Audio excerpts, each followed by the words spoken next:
Ward number 25માં rally કાઢવામાં આવી તમે તો અમારા વિડીયો જોઈ શકશો એટલે 4-5 કેમેરામેન હતા, લગભગ 600 થી 700 બાઇકો સાથે અને એક બાઇક પર 2-2 જણા હતા. તો તમે ગણી લો કે કેવો પ્રતિસાદ મળે.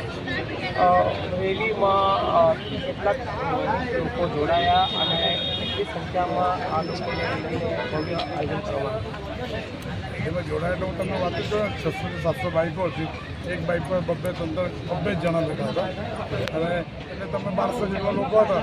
પણ સમયાંતરે તડકો એટલો છે અને અપ છે એટલે ઓછા થતાં છેલ્લે 400માં અમને સમાપન કર્યું. સવારે કેટલા ટાઈમથી રેલી નીકળીને કે ક્યારે સમાપ્ત થઈ? સવારે 10-30 કલાકે રેલી નીકળી છે. હમણાં 1-1 વાગે સમાપ્ત થઈ. જન સમર્થનમાં તમારો વિજય કેવી રીતે ભર્યો? એ તો નિશ્ચિત છે. અમારો જ્યારે ભારતીય જનતા પાર્ટી સતત પ્રજાના કામો કરતી હોય છે, વિકાસના કામો કરતી હોય, વિજય તો નિશ્ચિત છે. છતાં પણ અમે છે ને એક લીડ માટે આ બધી અમારી પરસેવો પાડીએ.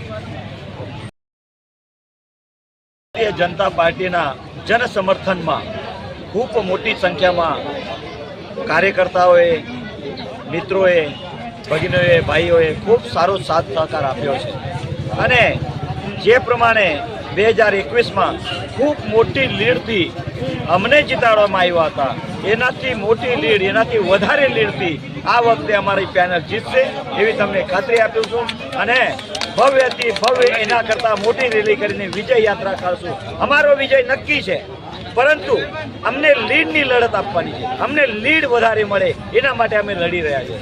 બાકી આવું તો કશું છે નહીં. અને મિત્રો, ભારતીય જનતા પાર્ટી જે વિકાસના કામો કરી રહી છે એ વિકાસના કામોને જોતા કોઈ પણ એવો મતદાર બી નારાજ નથી કે કોઈ જગ્યા સમસ્યા નથી.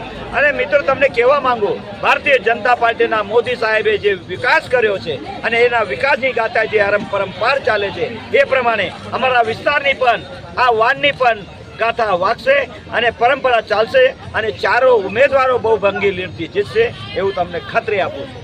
ભારત માતા કી જય. બાઇક રેલીનું આયોજન કરવામાં આવ્યું હતું.